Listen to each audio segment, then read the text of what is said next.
A very warm welcome to today's discussion, which will focus on current issues on Ethiopia with my guest, Dr. Yonnas Adaye from the Addis Ababa University. Do stay with us. Doctor, a very warm welcome to the program. Thank you. It seems that the TPLF is leaving no stones unturned to have the Sudanese corridor opened. And if this happens, about 30,000 soldiers or fighters masquerading as refugees in Sudan will rightly enter the border. This being the case, the international community is pressing Ethiopia to open its borders. What do you make out of all this? Well, thank you very much indeed for that very timely question. I think we should contextualize what is meant by opening a border and why international community kept quiet so far. And at the same time, if that, say, happens, what would the consequence be, as you rightly mentioned? About 30,000 perpetrators of my Kadra genocide who've been already hiding in Sudan and reportedly getting some up-to-date training on how to fight. Right. If they were to come into Ethiopia, imagine what would happen. I think it's not really far away from anyone's imagination. Number one, opening that border, which is now needed by what's been labeled as a terrorist by Ethiopian parliament, which is TPLF, I'm sure that will have simply a negative consequence. And remember what's been done time and again in Ethiopia before such incursions and situations were created. Ethiopian government has been stretching its hand to come to tables to discuss all differences and settle them so that let's build a nation and a peace, that's lasting peace. So during those times, the Western or international community, so labeled these days, said nothing. Nothing, because what they wanted was TPLF to continue in power, for they have been remote controlling it far from there. Historically, 1990 London conference, which was mediated by then Undersecretary of State for African Affairs, Herman Cohen, they had to literally bring TPLF to power, and therefore TPLF was, some people really call it almost proxy state rather than Ethiopian state. Rather than serving Ethiopia, the nation, it was almost all the time serving those who brought him to power. So the source of power is not Ethiopian people, Ethiopian integrity, Ethiopian unity, but rather the foreign power, the international community. So if international community kept quiet or kept on encouraging TPLF, it should not be surprising, because it is they who in the first place brought TPLF to power. Right. That should not be surprising. And releasing those people, those fighting powers, back again to Ethiopia through Ethio-Sudanese border would mean destabilizing the entire Horn of Africa. And at this juncture, I'd like to quote some principle of peace studies. Peace is indivisible. There is no South African peace, Ethiopian peace. Peace. If you lack peace in Afghanistan, you suffer the consequence in the United States as it happened in 9/11, if you remember. Not only through refugees, but through terrorism, through different means. So if I were in the shoes of the Western, I would rather look for placating things down, watering down, and definitely be on the Ethiopian government side, which has been time and again stretching its hands for peace. So I'm sure they would come back. So let's be also careful here. It's not all the West. It's not all Western communities, not all the international community. Only few people who, I wouldn't say manipulated, but remote controlled TPLF into power. It is they who have been so far masterminding. And so that should be understood contextually. Sudan is now a clear and also a present security threat to Ethiopia by providing shelters to these soldiers or fighters masquerading as refugees in Sudan. So what must Ethiopia do to avert potential threats coming from its neighbor? This takes us back to political philosophy, that every nation, every state, every government is responsible to take care of its national integrity and unity. And most important, preserving peace and security its very people. So it is Ethiopia's sacred responsibility to take care of its own people, and at the same time definitely keep its borders, which is internationally known already. And having said that, I like to also qualify the word Sudan. Rather than Sudan, Sudanese current government. Oh. Sudanese people are always our friends, to be honest. The same is true with American people, with Western as a whole. We have always been working together. Some of us were educated, we are working together. So honestly speaking, whenever we really talking about people, context is key. Context matters.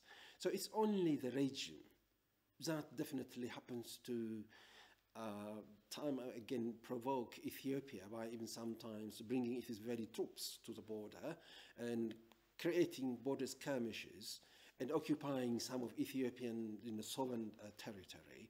So these are again with clear agenda, which is hidden agenda at the same time, in relation to the Ethiopian Renaissance Dam, how to manipulate Ethiopia's growth, how to dwarf it in international arena, and so that they may build their own regional hegemony, which is not acceptable at all. So what should be done? Definitely, there are so many ways to do things. As it's been time and again reiterated, sure, through talking, dialogue, facilitation, negotiation, mediation, they're on the table. And at the same time again, you have all the means to discuss with people. As I said, Sudanese people are really the most friendly people. And it is really, the very people can also even put pressure on their own government as well. We can hear, we can see that's going on. We should also be careful of the military and the civilian government in Sudan. Yeah. And a lot of instabilities. Sudanese peace is Ethiopia's peace. Ethiopia's peace is Eritrea's peace. Ethiopia's peace is, the peace of the world. So you can't destabilize one country and then claim that you're going to have a peace. Not at all.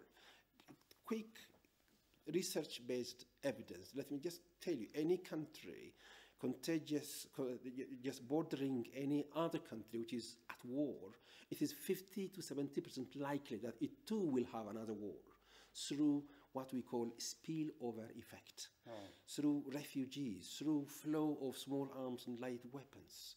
That destabilizes immediately. It affects on the fuel, on the crops, on the cereals, on, Horn of Africa is almost, as you know very well, it is pastoral society. You can see the flow of people. So easily, you can't have peace by attacking Ethiopia's peace. You can't have peace in Sudan. So they should also think again, see seriously, because it is just as if they are biting their own fingers rather than fighting with Ethiopia. Indeed. Now, the West has obviously opted to remain silent, apparently turning a deaf ear, if you will, to the pleas of Ethiopia for fairness. Take, for instance, the massacre committed at Maikadra. Of course, you touched it previously. It is conveniently overlooked, and TPLF's drama about mass graves is being taken for granted. Why?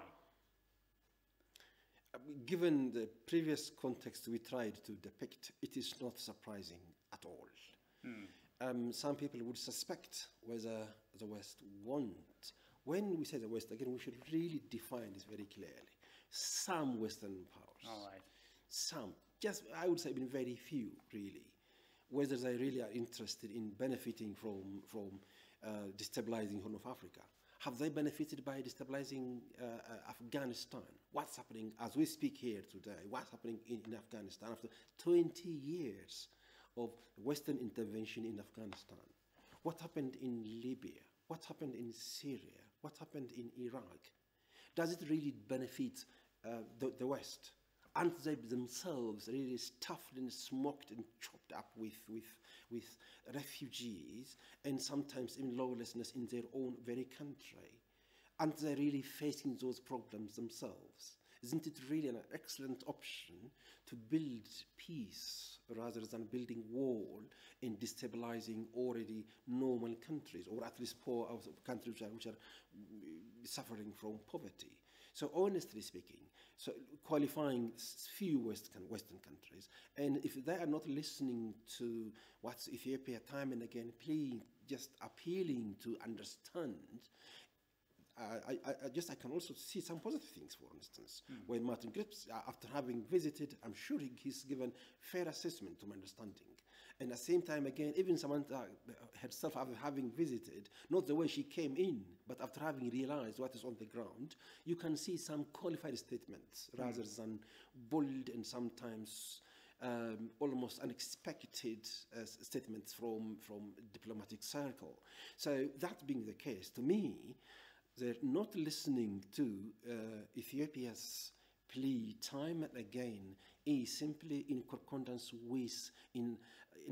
with their own previous set agenda that TPLF should continue, because it could easily be taken as a puppet government that can very easily execute whatever the West puts as an agenda, which can also, if they wanted it to fight China or Russia or anyone that could compete with the West's benefit, West's interest, then they would not be happy if a government with strong national feeling, having legitimacy of the entire people, nearly 40 million people voting for this government to continue to work for Ethiopia, making peace with regional powers, with regional countries such as Eritrea, with Djibouti, Somalia, South Sudan, even Sudan and Kenya.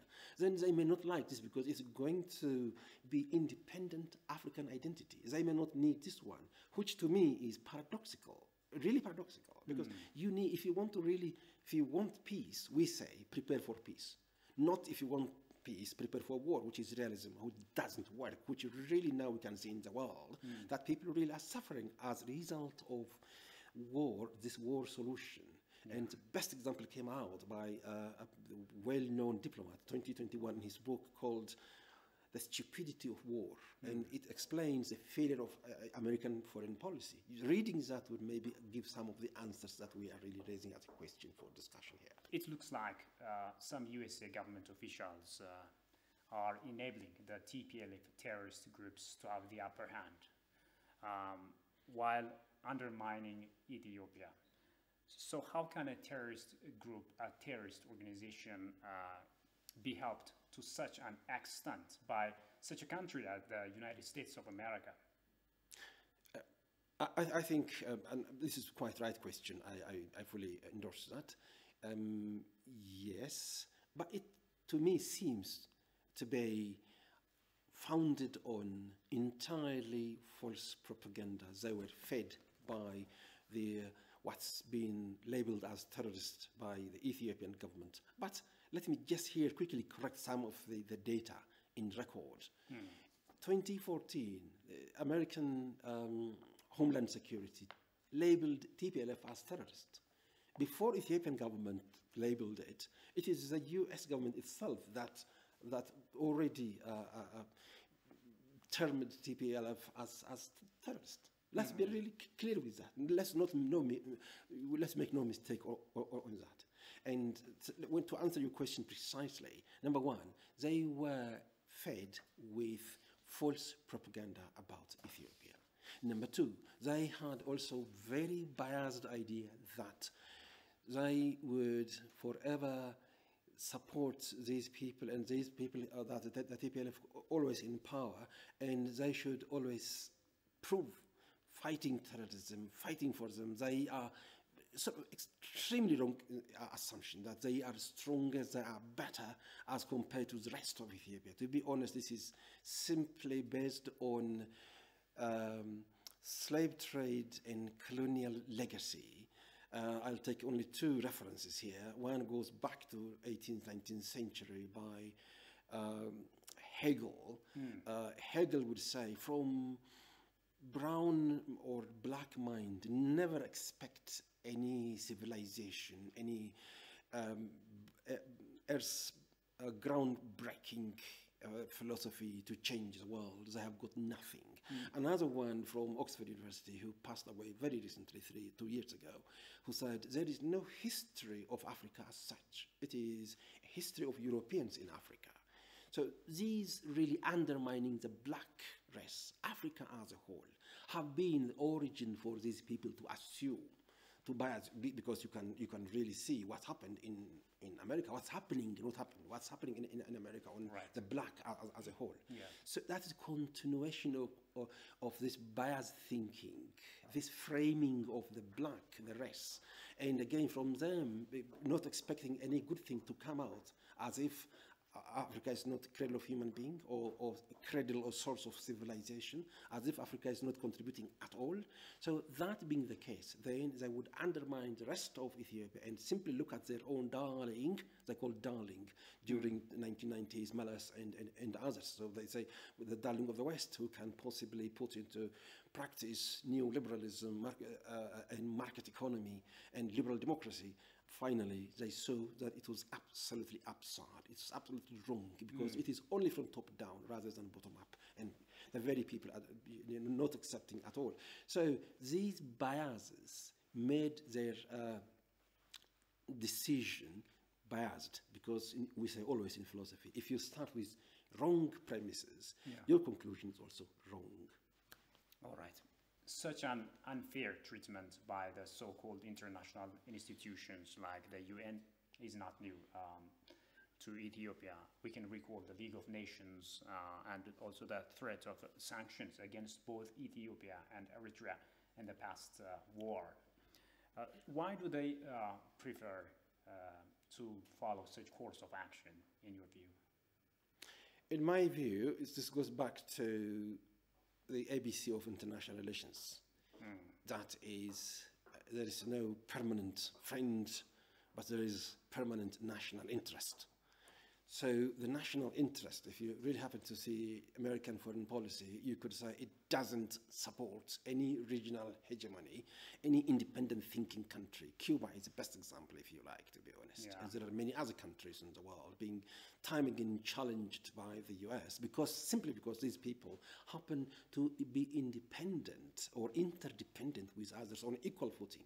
Yeah. So if Eritrea and Ethiopia are to be cooperated, and if these people, these countries become independent from being Western satellite, then the Western darlings might lose their balance, because there are some people, some countries where the West are more interested in so as to deal with the Middle East.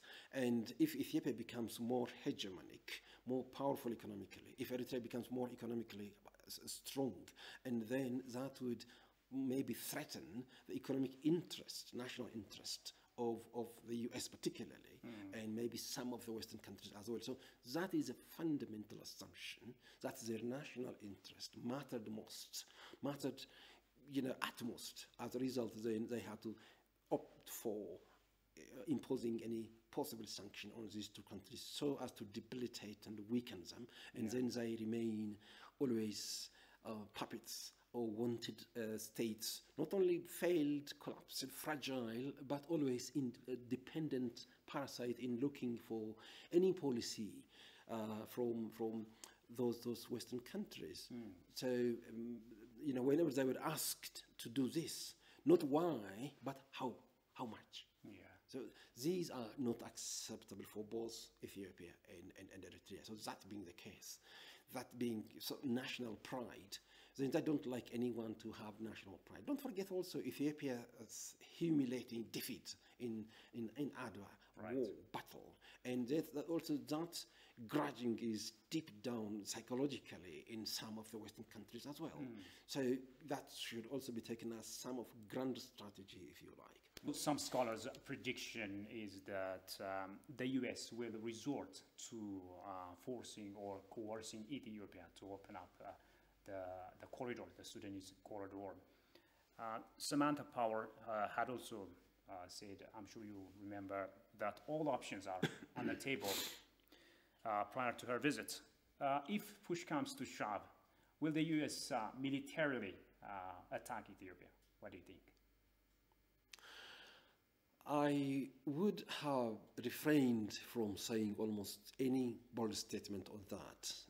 I hope there are really very wise people in the U.S. foreign policy circle, and you can see what has been done by the U.S. flagrant intervention in other countries, and what's happening after 20 years, as I said earlier, in Afghanistan.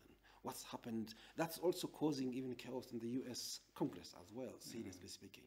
I definitely doubt that would be translated into action, but rather I'm expecting more cooperation when the US really understood what's going on. Let's also really remember excellent positive aspects of the US contribution in building Ethiopia as well. Yeah. Mind you, Ethiopia and Ethiopia, founded what we call this common security together. The League of Nations is together, Ethiopia, and of course Ethiopia is one of the founding members of the League of Nations. Yeah. The same is true with the United Nations at the same time. Ethiopia is also contributing a lot in peacekeeping around the world, fighting terrorism, fighting poverty as well. So don't forget that. So people might really have their own assessment, their own analysis, but I would rather refrain from saying it will go straight to the ball, but rather, definitely I'm expecting the time they realize it is mostly lack of accurate information from Ethiopian side, from Ethiopian diplomatic community, from Ethiopian media, even not really using English or French or Arabic so as to understand what's on the ground, to be honest. So once they really have sufficient data, necessarily sufficient data, I'm sure that they are open to discuss. You must have seen what our former ambassador, Dr. David Sheen said, or Professor David Sheen said. Right. And again, Mr. Tibonage the other day, what he posted. You can also talk about what as I just mentioned a moment ago, who was mediating during the transition from the military government to Adaye. They all really have been now coming to the reality, to understanding it. So I'm expecting some change of heart and change of mind. Finally, what's your message to the diaspora communities and also to friendly countries that are standing by Ethiopia in unveiling the realities on the ground in Ethiopia? To the diaspora first. Beloved, respected Ethiopian diaspora, we are proud of you with what you really are doing currently. You have shifted almost the paradigm, the mind set as a whole, I can proudly say, because what used to be the Ethiopian diaspora definitely opposing the government all the time, going to different embassies, gates. But this time, you are standing for your country. We're proud of you. Please keep the momentum up. This time, focusing on the economic front as well, as you've been contributing time again for our dam by saying, this is my dam. And that is absolutely goes down to history. That's glorious history is being made by you. And we really want you to continue your excellent job, which you really have started, sometimes even individually, but most of the time collectively with our Eritrean brothers and sisters. Please, let's keep that momentum up. Thank you so very much indeed, and keep it up. So the Ethiopian friendly people, you have always been for Ethiopia. And we saw our neighboring countries, in particularly the UN Security Council, from our brotherly country from Kenya and from many others across Africa as a whole, from around the world. You definitely show the world that thou shalt know the truth, and the truth shall set you free. That is, understanding truth definitely gives you the freedom of thinking. For you seek the truth, you will also release, you will not regret finally. So thank you. Still stand, please, by Ethiopia, as you have been already doing. Absolutely excellent. We are proud of you. Back to the Ethiopian government. I think Ethiopian government must really is here to be appreciated for what's been doing. But there are areas that should improve. One, keeping the unity of Ethiopia as a whole. So far, it is simply excellent. And Ethiopian people, 3 times asserted their support, their trust in the current government, the change leaders. Coming out, as we said, about 40 million people voting. And even opposition parties who all stood not for their power, but for their country. We are proud of you.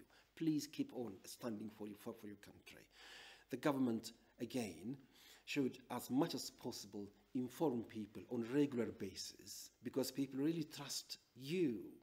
And therefore, to maintain this trust time and again, rather than people going to Facebooks or YouTubes or different propaganda, let them get right information on a regular basis. That definitely keeps the momentum up. Secondly, Ethiopian people again approved the dam, and you can see. And thirdly, you can see Ethiopia reuniting. That is, the children, the men and women, young men and women, definitely devoted, committed themselves to protect motherland, Ethiopia. So that the 3 points are out there, and we have also a lot yet to come. A bright future is really on the horizon. So if we are united, more united than ever before, I think we are the winners. So the people of Ethiopia, once again, let's develop critical thinking rather than simply listening to propaganda. Let's really get the information from right source. Let's keep on standing behind the Ethiopian government, supporting it at whatever level we can. Teachers like myself in teaching, being honest, the media people here working, people in farming, in trading, in every trade we are. Let's support, and we are definitely assured that we can go from this blinding darkness to bright future, which is just on the horizon. And most important, because we are walking in the path of truth, the Almighty Creator, God, Allah, is with us. Thank you very much indeed. Dr. Yonnas, thank you so much for your time and perspectives. Thank you very much indeed. Thank you for having me as well. And with that, we come to the end of today's discussion. Many thanks for your company so far. Until I see you next time with another program, it's goodbye from me, Shifarao Lakaw, and my colleagues here at the studio. Bye-bye.